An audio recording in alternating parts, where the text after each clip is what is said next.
il avait donné peu. Non, cette femme-là avait donné 100% de son entreprise, tout ce qu'elle avait. Et je vous dis, si vous avez vécu au temps de Jésus, je ne sais pas quelle critique vous devez faire. Oui, vous devez faire des critiques. Les gens amenaient les offrandes. Jésus se met là-bas, il est en train de dire. On l'amène. On l'amène. On l'amène. On l'amène peu. Arrivé à la fin, Jésus monte de la chair. Il proclame les résultats. Vous tous vous avez donné ici. Superflu.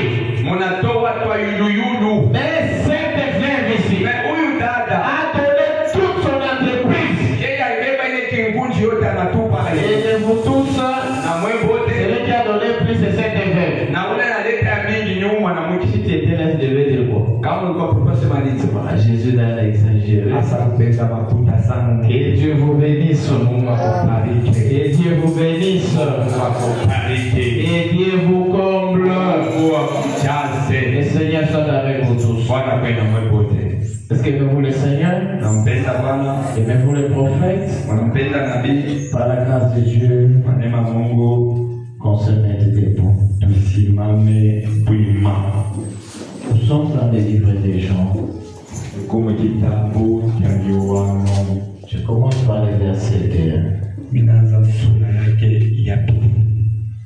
Il y a plusieurs palais. Il y a plusieurs palais dans la maison de mon père.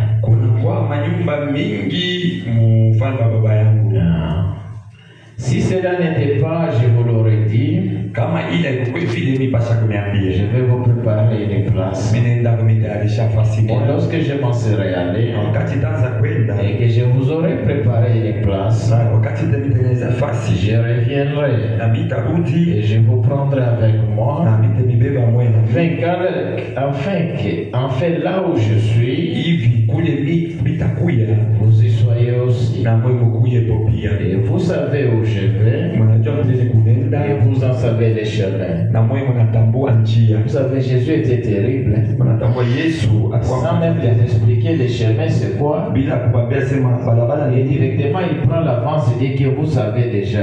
Et Thomas lui dit, Seigneur, nous ne savons où tu vas.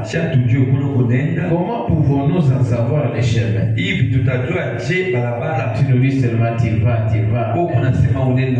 Et les chemins, nous ne savons même pas. Jésus lui dit, je suis le chemin. Pas simplement le chemin, la vérité et la vie.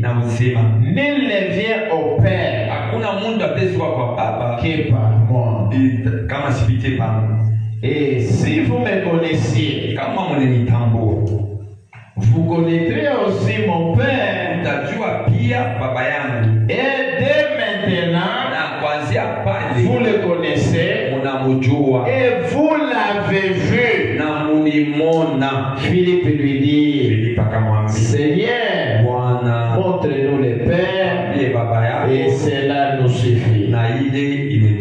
Jésus lui dit, il y a si longtemps que je suis avec vous et tu ne m'as pas connu, Philippe. Celui qui m'a vu a vu le Père. Comment dis-tu, montre-nous le Père? Que Dieu bénisse la lecture de sa parole. Vous pouvez vous asseoir. Vous pouvez vous asseoir. Que Dieu vous bénisse. Est-ce qu'on peut acclamer le Seigneur? Le nom de Dieu soit béni.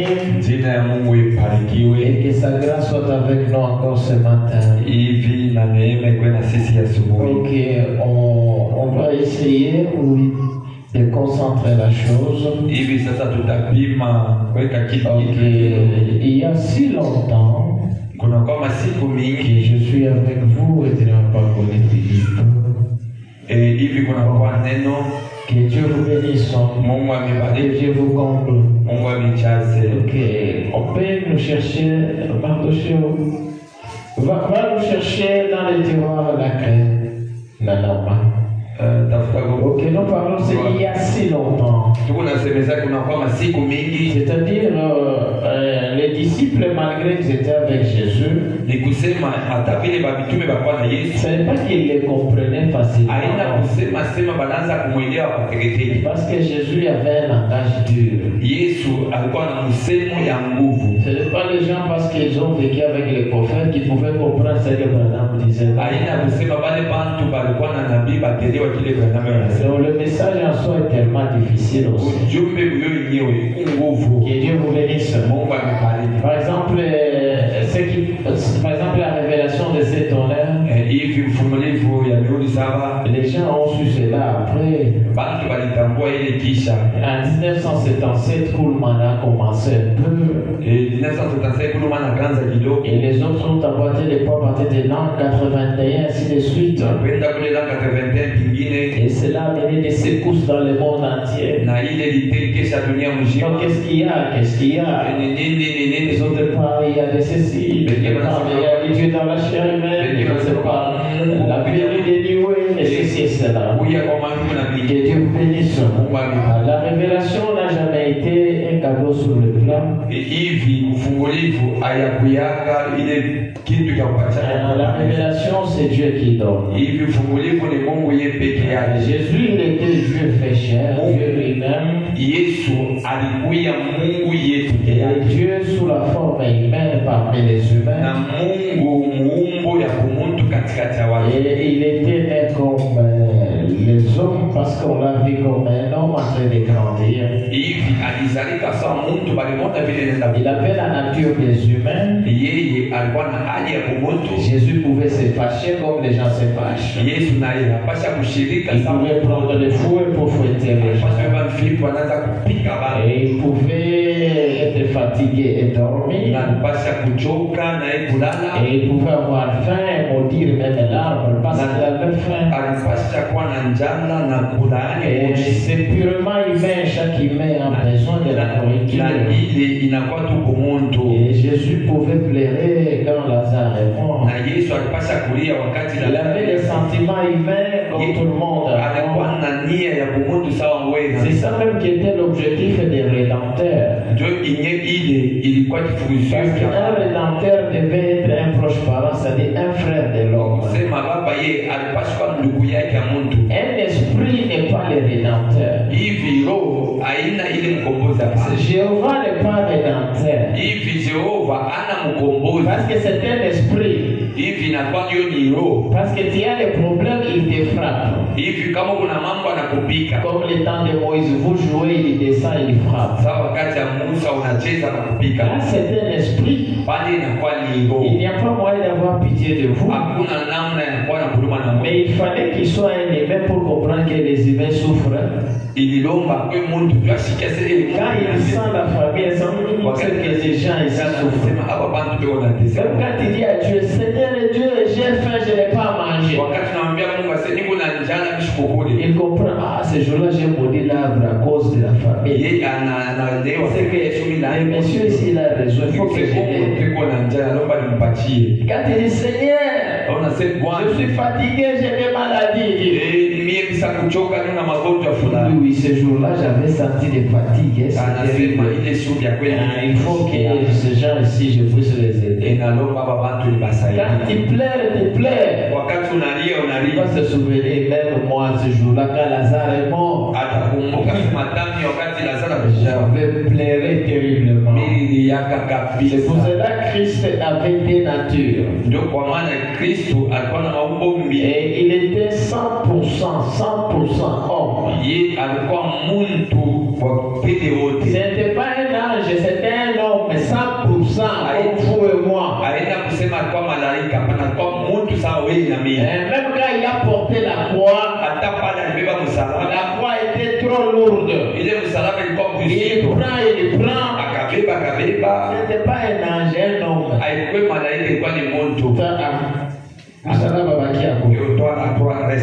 Il fallait Simon de Cyrène vienne.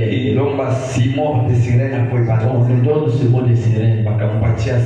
Parce que l'homme Jésus était fatigué. Même quand il est arrivé à la croix, quand on a percé des clous, les sangs sont sortis. Que Dieu vous bénisse. Que Dieu vous bénisse. Et il devait avoir la transformation comme les images ont la transformation. Il devait quitter l'étape des bébés qui étaient nés. À l'âge de 30 ans, on devait les baptiser. Il était entré là dans l'eau comme Jésus. Et il est sorti là-bas comme Jésus-Christ. C'est-à-dire Jésus le loin de la plénitude. Et maintenant, la plénitude ici de la divinité, c'est ça l'habit de l'autorité que Dieu lui a donné, qui a fait de lui Dieu. C'est ce que nous chantons, tout est en lui. La plénitude divine incarnée en Jésus. Et quand c'était incarné en lui, l'homme ici est devenu Dieu. Et Dieu est devenu l'homme. Que le Seigneur vous bénisse. Quand la plénitude est entrée en lui, l'homme est devenu Dieu. Et Dieu est devenu homme. Les deux ensemble. Que Dieu vous bénisse. Que Dieu vous comble. Il avait double nature. Il était un humain 100%. Et il était aussi Dieu 100%. Même les gens qui marchaient avec lui, ils ne le comprenaient pas. Ce n'est pas le même jour que tous les disciples avaient la révélation de ce qu'était Jésus. Pierre a précédé tous les disciples. Parce que quand les disciples marchaient avec lui, ils pensaient qu'il était ceci, qu'il était cela. Un jour, Jésus les avait posé la question. Tout ce temps, vous entendez mes bandes, les prédications, de ceci et de cela. Qui dit donc que je suis? Moi, le Fils de l'homme. Comme vous savez, les hommes, chaque fois, ils veulent jeter l'opprobre à l'un, à l'autre, ainsi de suite. Il les avait posé la question. Que dit-on? Les uns disent que tu es Jean-Baptiste. Les autres disent que tu es Élie. Les autres disent que on a ouvert 6 eaux. Les autres disent que le 7e est révélé. Mais lui-même était distrait, il est resté là-bas. Les autres disent que le 7e est révélé. Mais lui-même est descendu. Les autres disent que c'est ceci et ceci. Mais vous, qui dit donc que je suis? Moi, le Fils de l'homme. Il y a un silence environ une demi-heure. Tous les disciples se regardaient les uns aux autres. Mais Pierre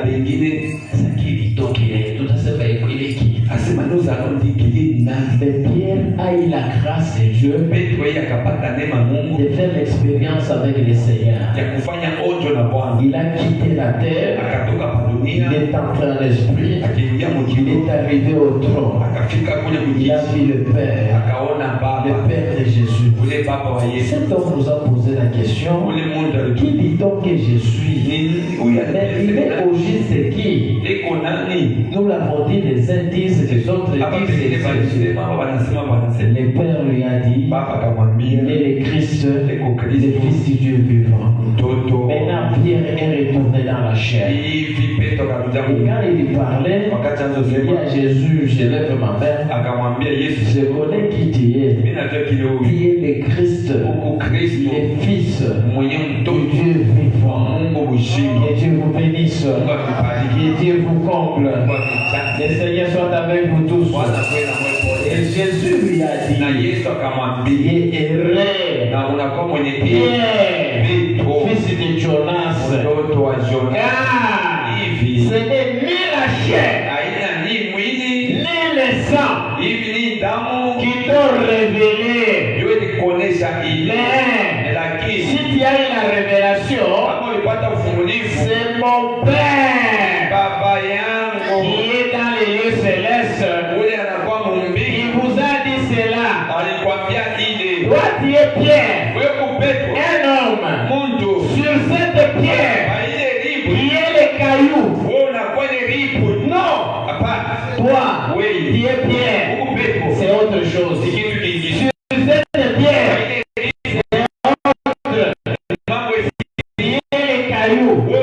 c'est-à-dire la révélation. Sur cette révélation, je bâtirai mon église. L'église est bâtie sur la révélation. C'est lui qui construit la maison sur les sables. Construit enfin. Parce que quand la tempête arrive, la maison s'écroule. Mais c'est lui qui construit la maison sur les rocs. Les rocs, c'est Christ. C'est la révélation. Quelle que soit la tempête, ça ne tombera pas. Amen, amen. Le Seigneur est tellement merveilleux. L'église est bâtie sur la révélation. Pierre lui a compris. Mais malgré cela, les autres disciples c'était difficile. Thomas, pour savoir la révélation de Jésus, c'est après la résurrection. Que Dieu vous bénisse. Quand Jésus est ressuscité, on dit à Thomas, le maître est ressuscité. Thomas dit, ah, moi j'ai vu, ils ont pris des clous, ils ont foncé en lui. Et dit qu'il est ressuscité. S'il est ressuscité, moi comment pour que je croie, il faut que je voie des plaies et je mette mes doigts à l'intérieur. Alléluia. Amen. Les gens qui dormaient avec lui, qui mangeaient avec lui. Oh frère, si moi j'étais au temps de Jésus, c'était pas les cadeaux. D'ailleurs, si tu étais au temps de Jésus, tu devais les lapider comme les autres. Parce que quand Jésus lui venait, les choses qu'il faisait, c'était contraire à la parole écrite. Les jours de sabbat, il fallait se reposer. Mais lui, il provoque les juifs. Les jours de sabbat, il provoque les miracles. Tout le monde se réunit dans l'église. Si Jésus est venu, il devait respecter Moïse. Qu'est-ce que la Bible dit? Tu travailleras 6 jours. Et 7e jour, il te reposera.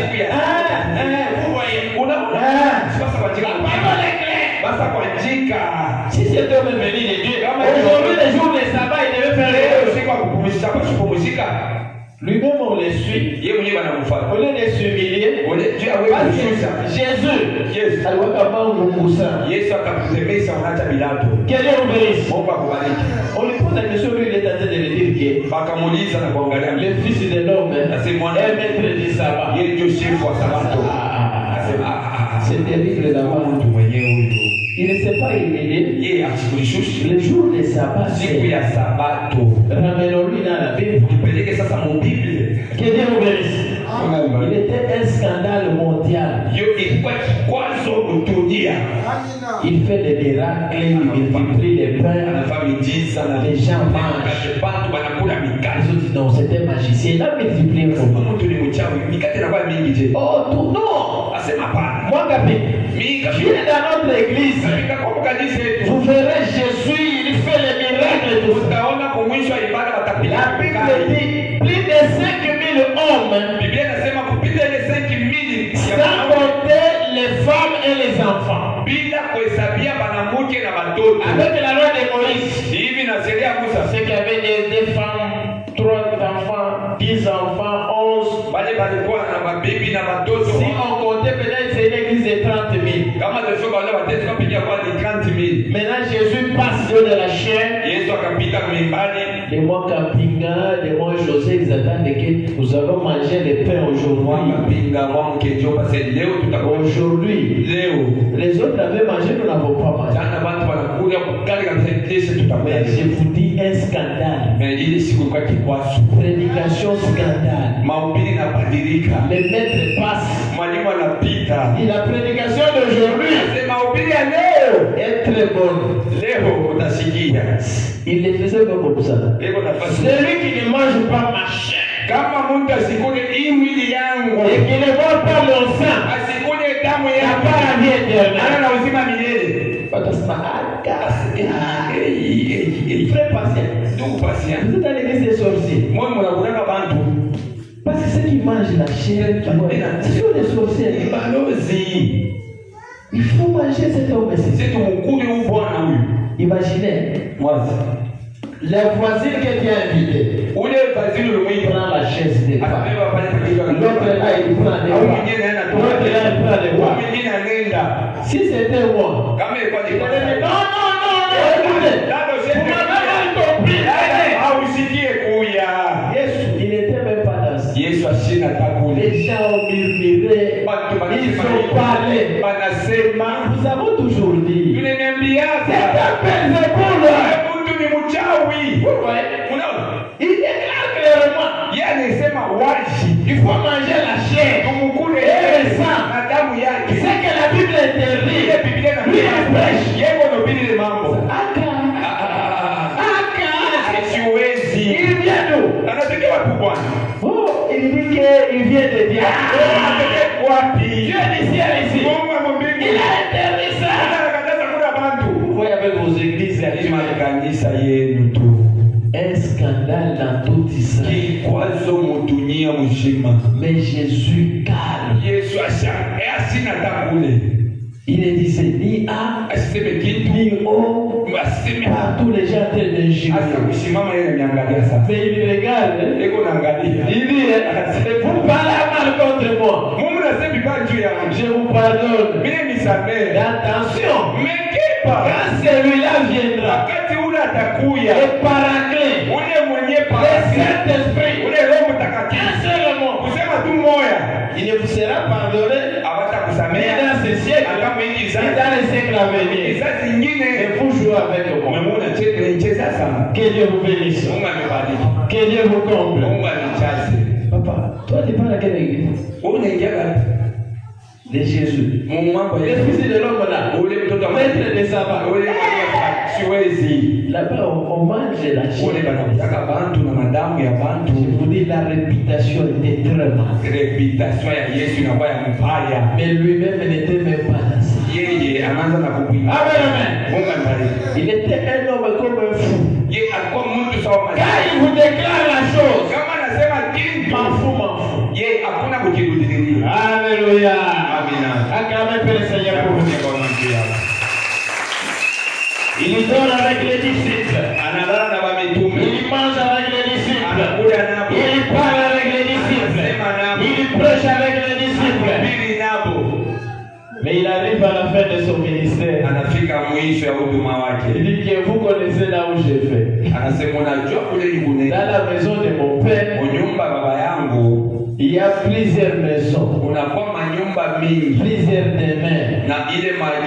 Je parle vous préparer une place. Il parle vous préparer une place. Il y a plusieurs demeures. Il dit que vous connaissez là où je vais. Thomas et Philippe dit. Maître. C'est comme si tu as un peu exagéré. Nous savons connaître là où tu vas. C'est ça, on a dit, c'est ça. Tu vas aller à Kamarodo, à Kipushi, Jésus dit, en vérité, je vous le dis, je suis le chemin, je suis la vie, je suis la vérité. Malgré cela, ça travaille quand même. Il a mis. Mon maître, tu as trop parlé. Unasema sana. Depuis que nous sommes avec toi. Oh, mon père m'a envoyé. C'est que toi, tu es le messager. Tu es un envoyé. Tu es le messager. Mon père m'a envoyé. Tu es son messager. Tu es un envoyé du Père. Donc toi, tu es son messager. Montre-nous le Père. Et cela nous suffit. Jésus lui-même s'est homme. Tout ce temps je vous parlais, c'est que même toi, Philippe, tu ne comprends pas. Philippe, pourquoi me demandes de montrer-nous le Père? Si tu me vois, moi, tu me vois mon Père, non? Il y a si longtemps que je suis avec vous. Et tu ne m'as pas connu Philippe. Que Dieu vous bénisse, acclamez le Seigneur. Il y a si longtemps. Oh, tel frère, comme il a crié avant moi, il a le Saint-Esprit. Qui vous détrompez-vous? Il y a des gens qui ont marché avec Frère Branham pendant 10 ans. Ils ne le comprenaient pas. Et ils n'avaient même pas le Saint-Esprit. Que Dieu vous bénisse. Oh, il y a si longtemps que tel frère a cru. Ce n'est pas ça l'évidence. Quelqu'un peut croire aujourd'hui, avoir la révélation aujourd'hui, et le baptême du Saint-Esprit. Quelqu'un peut croire le message. Il y a 20 ans, 30 ans, la vie de désordre. Il n'est pas converti. Il fait n'importe quoi. Ce n'est pas l'effet de croire il y a si longtemps. Mais si longtemps qu'ils étaient là, ils ne le comprenaient pas. Si longtemps il était là, pour eux Jésus était un homme. Mais ils ne comprenaient pas sa divinité. C'est à la fin de son ministère que Philippe a compris que le Père est Jésus. C'est Jésus lui-même. Et Dieu vous bénisse. Mais tout ce temps, il pensait que c'est un envoyé de Dieu. Mon Père est plus grand que moi. Il dit, est-ce que pouvez-vous distinguer l'un et l'autre? Le Père est plus grand, mais celui-ci est petit. Que Dieu vous bénisse. Que Dieu vous comble. La même personne qui a parlé là-bas, il arrive encore ailleurs. Il regarde les Juifs. Il dit, moi et les Pères, nous sommes un. Les Juifs, ils ont pris les pierres pour les lapider. Ils ont compris que le monsieur ici, il s'est dit qu'il est Dieu vivant. Parce que le Père, c'est Dieu vivant. Lui et Dieu être la même chose. C'est-à-dire les Dieu. Ils prennent les pierres. L'argent dispose pour lapider. Jésus dit, à cause de quelle mauvaise œuvre que vous êtes en train de lapider. Les Juifs lui ont dit, toutes les œuvres que tu fais sont bonnes. Mais si nous te lapidons, c'est à cause d'un blasphème. Et le blasphème, c'est quoi?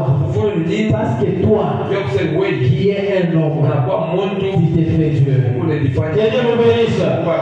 Que Dieu vous bénisse. Il avait double nature. En tant qu'homme, il devait subir tout ce que les hommes subissent. Il devait avoir faim. Il devait se fatiguer. Il devait être ceci. Il devait être cela. Et le fait de dire qu'il était sauvé, quand nous allons dans Isaïe 43, verset 11, Jéhovah dit, je suis l'Éternel. Et hors de moi, il n'y a point de sauveur. Que Dieu vous bénisse. Ce qui prouve que Jéhovah de l'Ancien Testament et Jésus dans le Nouveau Testament, c'est le seul sauveur. Il était en tant qu'esprit, il est descendu en tant que chair humaine. Et nous avions parlé de préexistence. Avant qu'il vienne sur la terre, il existait toujours. Mais le problème des humains, c'est quoi? Quand Dieu prend la forme humaine, il se voile dans la chair. Ça devient un scandale sur la terre. Jésus parle avec les pharisiens. Il parle avec les sadducéens. Et il parle avec tous les juifs. Il a dit ceci. Vous avez dit que Dieu est votre Père. Mais vous ne le connaissez pas. Mais moi je le connais. Et vous dites encore, Abraham votre Père. Mais moi Jésus, je vous confirme, Abraham a vu mon jour et il s'est tressaillé. Les Juifs ont dit ce n'est pas possible. Ce messier, il a beaucoup blagué et il joue beaucoup avec nous. Avant qu'Abraham fût lui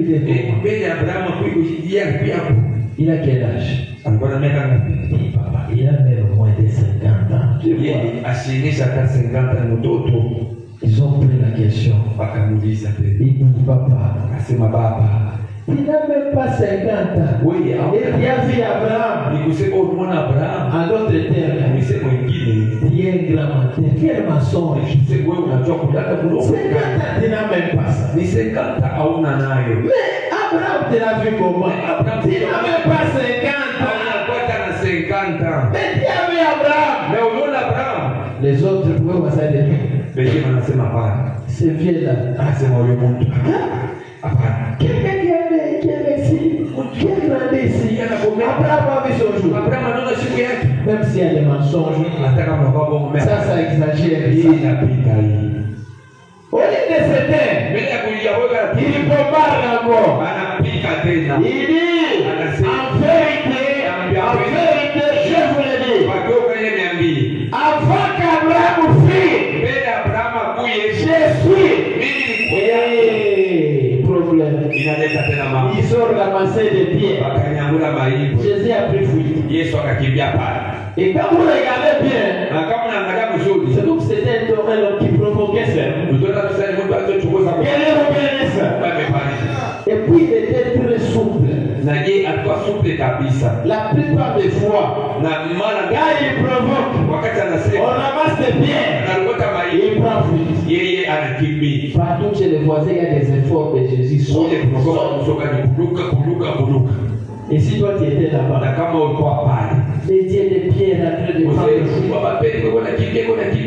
Tu as vu? Aujourd'hui, les dieux des pierres là. Il a pris fuite. On devait les lapider. C'est terrible. Que Dieu vous bénisse. Que Dieu vous comble. Tout on reçoit par la révélation. Parce qu'en regardant comme ça l'homme, il était un scandale pour le juif. Et personne ne pouvait accepter ce qu'il était. Et tout le monde était en train de imaginez même à la crucifixion. Que Dieu vous bénisse. Ils sont arrivés pour dire au roi Hérode. Hérode, ils écrit que Jésus, roi des Juifs. C'était ça qui était complexe. Il faut qu'il soit crucifié. Parce que lui qui est un homme, il s'est fait Dieu. On l'a condamné du fait qu'il s'est fait Dieu. Et ils ont dit qu'on libère Barabbas. Parce que celui-ci, Un homme, il s'est fait Dieu. Agar. Donc c'est ça. Agar. Les idolâtres ici de Pierre et les autres. Parce que la loi de Moïse est là. Ouvrez d'abord. Exode 20. Il adorera l'Éternel ton Dieu. Le seul et l'unique. Celui qui t'a fait sortir de l'Égypte. Jésus vous a fait sortir de l'Égypte. Il est né, il n'a même pas 5 ans. Donc qu'il soit crucifié. Je vous dis, c'était un problème terrible. Il y a ce qu'on appelle les Salétains. C'est-à-dire l'écuménisme. Les Sadducéens, les pharisiens, les autres, ils étaient d'accord. Parce qu'il y avait ceux qui croyaient à la résurrection et ceux qui ne croyaient pas à la résurrection. Pour une cause commune, se sont réunis pour être un. Malgré nos divergences, vous croyez à la résurrection, l'autre ne croit pas à la résurrection, l'autre ne croit pas ceci. Mais nous tous nous croyons que Moïse est notre sauveur. Parce qu'il nous a fait sauver de l'Égypte. Mais celui-ci, nous le connaissons d'où il vient. Il apparaît seulement. Bon, nous faisons la réunion, vous voyez comment. Il faut qu'il soit crucifié. Ils ont fait la campagne de porte à porte qu'il soit crucifié. Et ils ont crié entre Jésus et Barabbas. Et vous le voyez. Tout le monde est Barabbas. Que faire-nous? De l'homme, pas de l'esprit, de l'homme. On appelle Jésus. Il crie encore qu'il soit crucifié. Une grande foule. Vous avez déjà entendu quand la foule crie. Même quand les filles. Mais la foule crie est là. Barabbas. Même Pilate a eu peur. Les problèmes étaient venus. Que Dieu vous bénisse. Que Dieu vous comble. Le Seigneur soit avec vous tous. Tout ce que Jésus faisait, ils ne voyaient pas. Ils étaient aveugles, pauvres, nus. Que Dieu vous comble encore. Le Seigneur soit avec tout le monde. Le Seigneur soit votre Dieu.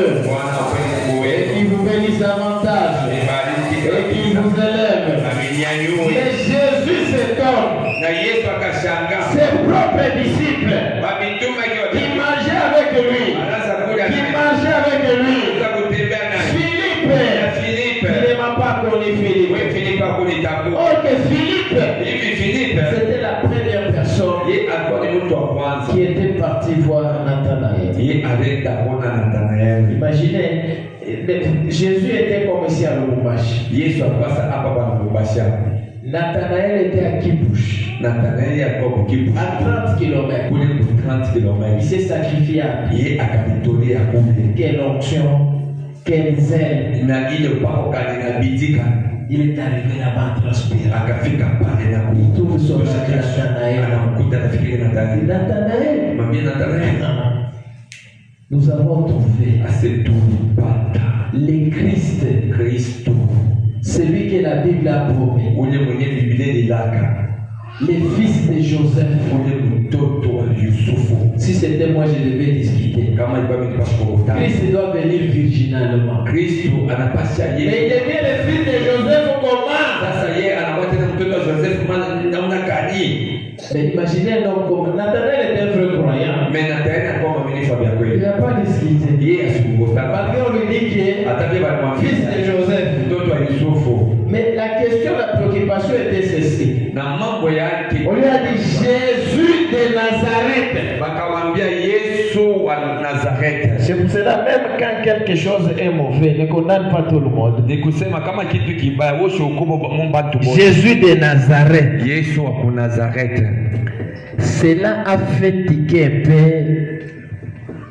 Nathanaël. Il tenkesha kabisa Nathanaël. Il dit, Jésus de Nazareth. Yesu wa Nazareth. Est-ce que de Nazareth, hivi ku Nazareth wewe, peut-il venir quelque chose de bon? Utatokea kitu kizuri? Parce qu'à Nazareth, hivi ku Nazareth, c'est là où il y avait des criminels. Il y avait des bandits mais armés. Il y avait des prostituées. Il y avait des gens de mauvaise vie. Au lieu de parler de Jésus de Bethléem, mais Jésus de Nazareth, ça l'a beaucoup tiqué.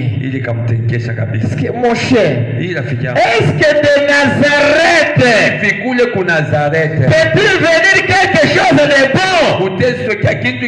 Il dit non, ne discutons pas. Viens et vois. Et Nathanaël est allé. Pour arriver, il a trouvé un homme. Et cet homme-là, qu'on appelle Jésus, il est arrivé là-bas. Au lieu de lui poser la question, comment tu es le fils de Joseph? Christ viendra virginalement. Mais Jésus regarde Nathanaël. Il dit, voici un Israélite auquel en lui il n'y a point de fraude. Nathanaël c'est toi. Tu m'as connu comment? Tu m'as connu comment? Et ce qui lui a convaincu, c'est quand Jésus a répliqué. Que Dieu vous bénisse. Que Dieu vous bénisse.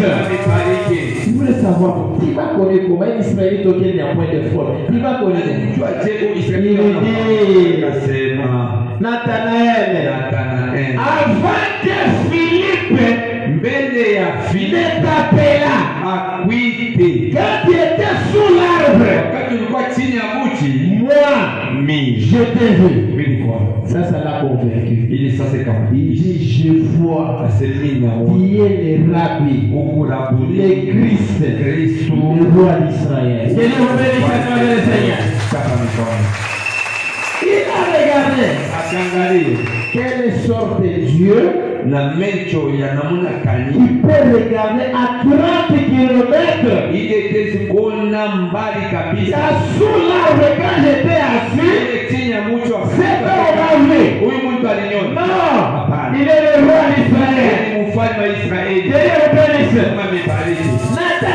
Nathanaël, qui a cru? Après Philippe, lui a reconnu directement que Jésus est le Christ, le roi d'Israël. Mais tandis que c'est lui qui lui a amené, il est en train de discuter avec Jésus. Et Jésus s'étonne.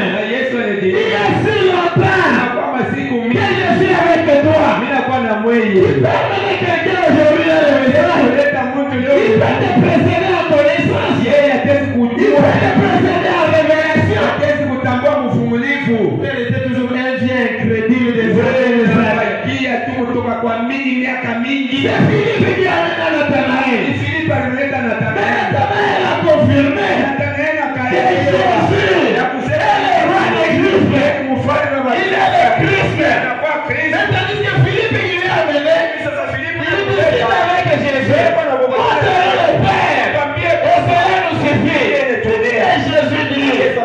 Je m'étonne. Il y a si longtemps que je suis avec vous et que je ne m'ai pas connu. Que Dieu vous comble. Il y a si longtemps que ta bénédiction est sur toi et tu ne prends pas cela. Il y a si longtemps que Dieu te visite et tu ne vois pas cela. Il y a si longtemps que Dieu devait t'élever.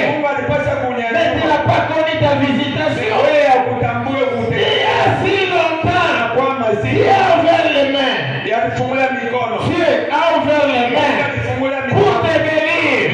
Mais tu ne vois rien. Que l'Éternel vous bénisse encore. Le Seigneur soit avec vous tous.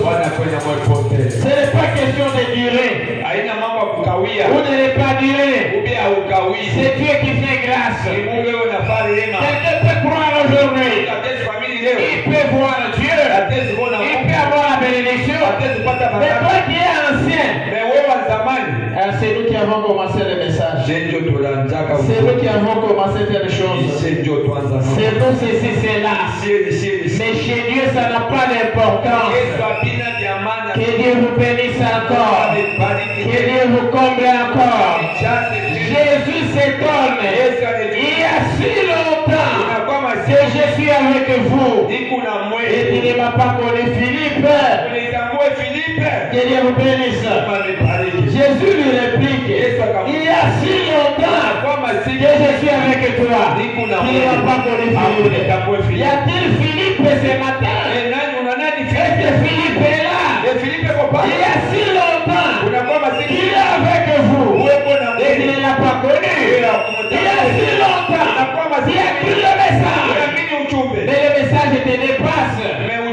Il y a si longtemps que Dieu veut te bénir. Mais tu ne comprends pas. Comment est-ce qu'il va te bénir? Comment tu ne comprends pas? Amen, amen. C'est pas condamné. Tel a fait ceci. Tel a fait cela. Tel est prostitué. Même la prostituée peut croire. Et Dieu lui pardonne. Et il te dépasse. La femme est samaritaine. Que Dieu vous bénisse. Que Dieu vous bénisse. Quand Jésus est arrivé là, la femme samaritaine lui a dit, toi un homme juif, un homme juif, il me demande moi de l'eau à boire. Un homme juif. Quand il commençait à parler avec lui, parler avec lui, va appeler ton mari. Jésus discerne les pensées. Il a dit vrai. Il y en avait 5. Celui qui dit il n'y en a même pas d'autre. Regardez comment est-ce que les humains sont. Ils voient Jésus en train de discerner. Et la femme samaritaine savait que le discernement est en Christ seul. En dehors de Christ, personne ne peut discerner. La femme samaritaine regarde. Il regarde Jésus. Il quitte l'étape de l'homme juif.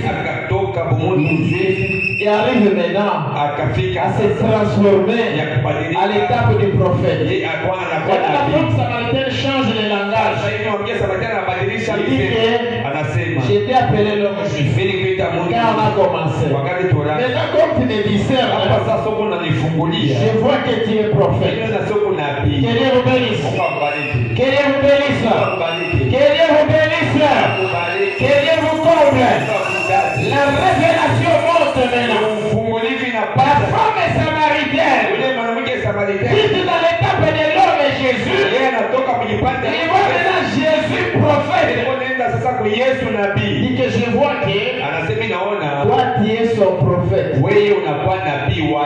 Mais lui-même, il viendra. Quand il viendra, il fera exactement comme il a fait. Mais toi, il est son prophète. Jésus le regarde. Tu es non révélé. Moi, je le suis. Moi qui te parle. Jésus l'homme juif.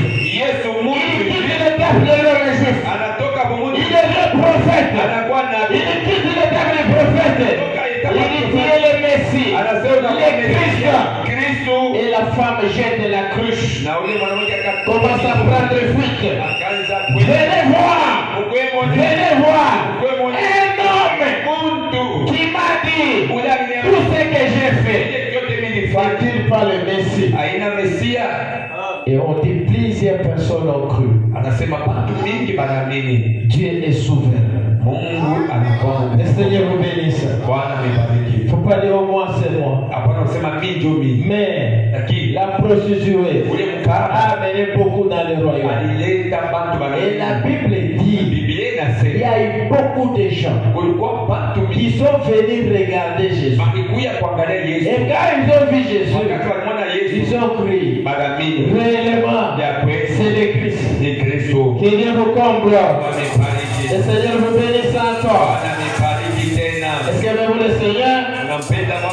Le Seigneur est tellement merveilleux. J'ai dit quelque chose ici dans celui qui est en vous.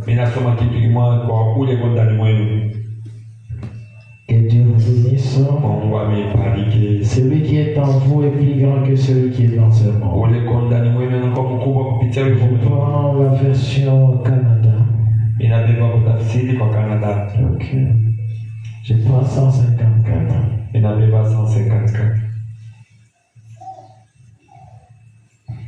Tout dépend de la souveraineté de Dieu. Ok, écoutons le prophète ici.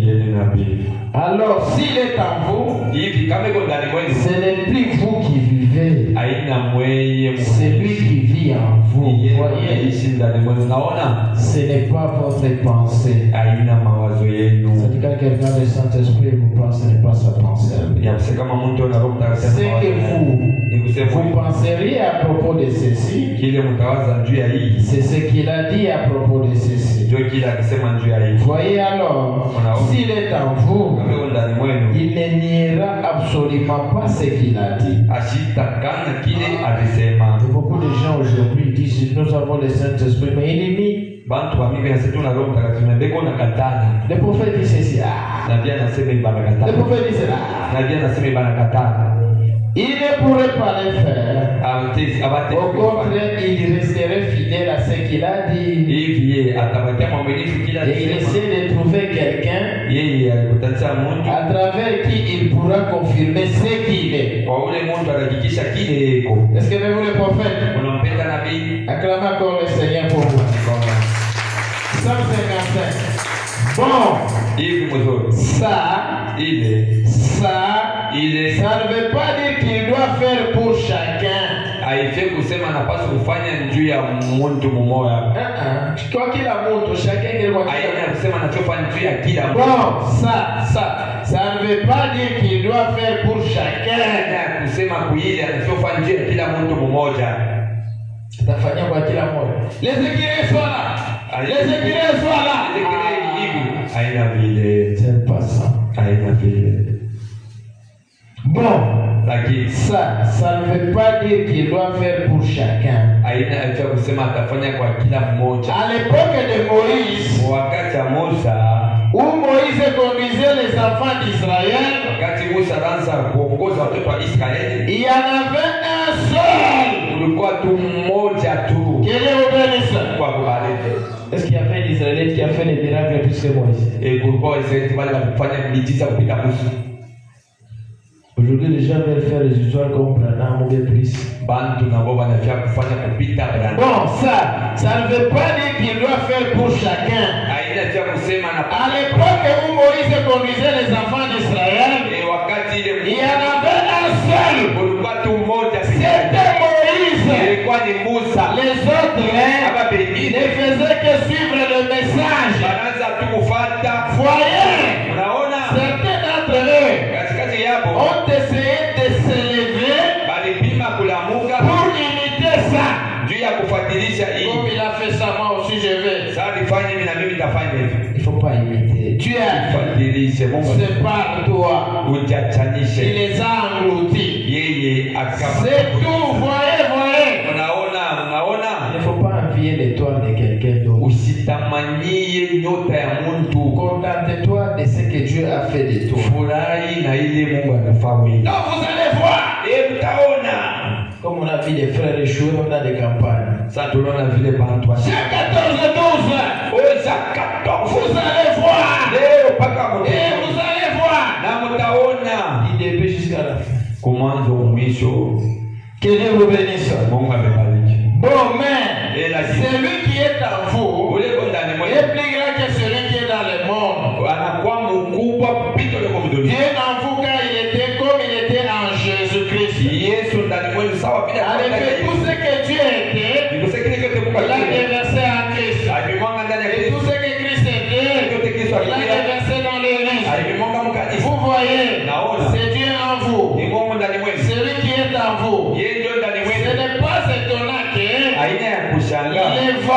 et les flots na ile maji lui obéi iko na moto et obéi à ses paroles. na iko na timi Ils sema ont obéi à ses paroles. iko na timi sema Homme, sawa mais il était la parole faite chair. Voyez. kuya neno Et quand il parlait, wakati anaanza c'était Dieu qui parlait à travers des lèvres humaines. ilikuwa ni Mungu iko nasema kwa milioni Voyez, ce n'est pas étonnant que les vents et les flots, aina ya kushangaa sawa pepo na maji le créateur lui-même, ule muumbaji celui qui avait créé les vents et les flots, ule aliumba était en lui. ye alikuwa ndani mwake Maintenant, hivi pensez à ça. wazeni juu ya ile Pensez profondément. waze ile kabisa Maintenant, hivi avant que ce soit le moment pour moi mbele kwe wakati juu ya de terminer, juu ya ce kuisha n'est pas étonnant que les démons aient été paralysés. aina ya kushangaa juu ya mademona ambao walivunjiwa Quand il prononçait la parole, wakati alisema neno c'était Dieu en lui. ilikuwa ni Mungu C'était ndani Dieu mwake. en Christ. Ilikuwa ni Mungu Les ndani démons en étaient paralysés. na mademona Ce n'est wasipo pas étonnant que les morts aina ya qui étaient kushangaa en train de retourner à la poussière, walikuwa wanarudia kutoka aient pu rester là. hivi bo Quand il akati prononçait la parole, wakati anazosema neno c'est ce qu'il était. kile kile Il a alikuya dit Lazare qui était mort Lazaro ule et alifariki qui sentait au bout de 4 jours ule alikuwa ananunga kwa siku kadhaa son visage, ile uso wake son nez pua yake était déjà affaissé. hiyo ilikuwa Et koza à ce moment-là, na ile wakati Lazare sort. Lazaro Et un homme qui était mort s'est levé. na hivi akasimama Pourquoi? via nesi C'était Dieu. ilikuwa Mungu C'était celui qui était en Christ. ilikuwa ni ule ndani kwa C'était Dieu. ilikuwa ni Mungu Les morts ne pouvaient pas tenir à sa présence. hivi baba hapati kusimama C'était mbele Dieu yake en Christ. ilikuwa ni Mungu ndani ya Que Kristo Dieu vous bénisse. Mungu Que Dieu vous comble. Acclamez le Seigneur pour vous-même. Nous sommes devant sa face. Est-ce qu'on peut se mettre tuko kwa Mungu tutasimama wima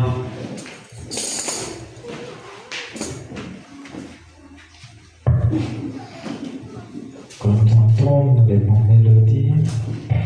batutumie ko mwimbo ya mzuri Concentrons-nous, nous sommes à la fin. tuko pale tuko mwisho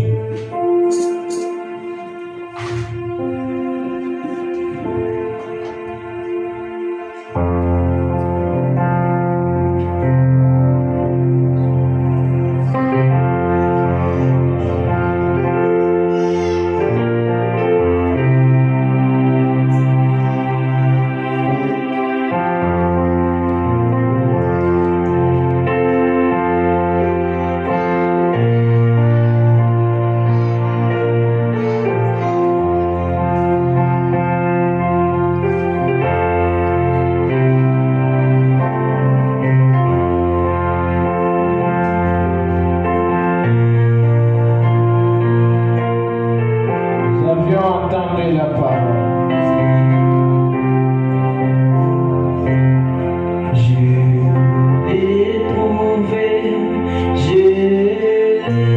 Sois la méditation maintenant dans l'esprit.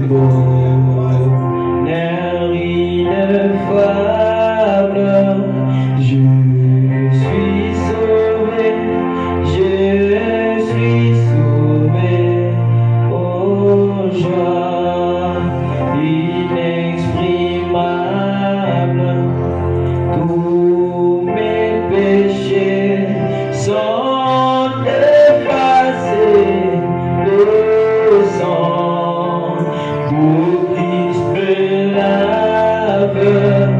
Le jour de la peine sont passés, je ne suis plus esclave. Tous mes péchés sont effacés, le sang de Christ me lave. Les jours de la peine sont passés, je ne suis plus esclave. Ce que tu as besoin de demander à Dieu maintenant,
bénissant ce peuple est à donner, qu'il s'assoie sous les cendres de l'agneau.